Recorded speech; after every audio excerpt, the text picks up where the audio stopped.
올해 세계 경제가 예상보다 더디게 회복될 것이라는 국책연구기관의 전망이 나왔습니다. 중국이 내수 중심 성장으로 돌아서면서 리오프닝 효과가 제한적이고 미국 지역은행의 금융 불안이 전 세계 경제 회복에 걸림돌이 될 수 있다는 지적입니다. 세계 경제 불확실성이 커지면서 하반기에는 우리 경제가 나아질 것이란 상저하고 전망도 불투명해지고 있습니다. 전민정 기자입니다. 코로나 팬데믹 이전 5년간 세계 경제의 평균 성장률은 3.4%.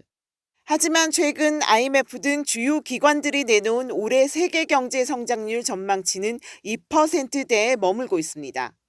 이는 글로벌 금융위기 후폭풍을 맞았던 2010년대보다 낮은 수준입니다. 전 세계의 경기 침체 그림자가 짙어지고 있는 겁니다. 국책연구기관인 대외경제정책연구원도 올해 세계 경제가 2.6% 성장에 그칠 것이라고 내다봤습니다. 지난해 11월 내놓은 전망치보다 0.2%포인트 높였지만 미국발 금융 불안과 신용 긴축, 글로벌 정책 공조 약화로 더딘 회복세가 이어진다는 진단입니다. 세계 경제 성장의 키워드는 더딘 복원을 향한 협소한 통로다라고 한마디로 말씀드리고자 합니다.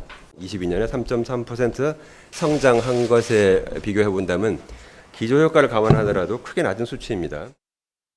특히 내수 중심 성장으로 중국의 정책 기조가 바뀌면서 중국의 경제활동 체계가 과거만큼 우리 경제에 수혜로 작용하기 어려울 것이라는 경고도 나왔습니다.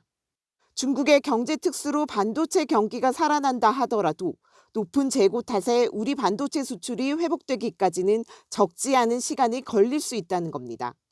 더딘 세계 경제 회복세에 대중 수출 회복에 대한 기대마저 줄어들면서 올해 한국 경제가 정부 전망과 달리 상저 하저의 흐름을 보일 수 있다는 우려도 커지고 있습니다.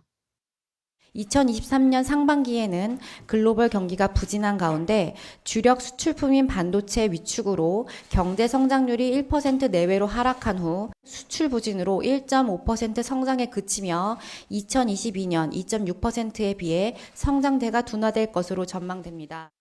최근 한일 셔틀 외교 회복에 반도체 공급망 구축과 수출 복원에 대한 기대감이 높아지고 있는 가운데 한일 경제 협력을 대중교역 의존도를 줄이는 돌파구로 활용해야 한다는 목소리도 더욱 힘을 얻을 것으로 보입니다. 한국경제TV 전민정입니다.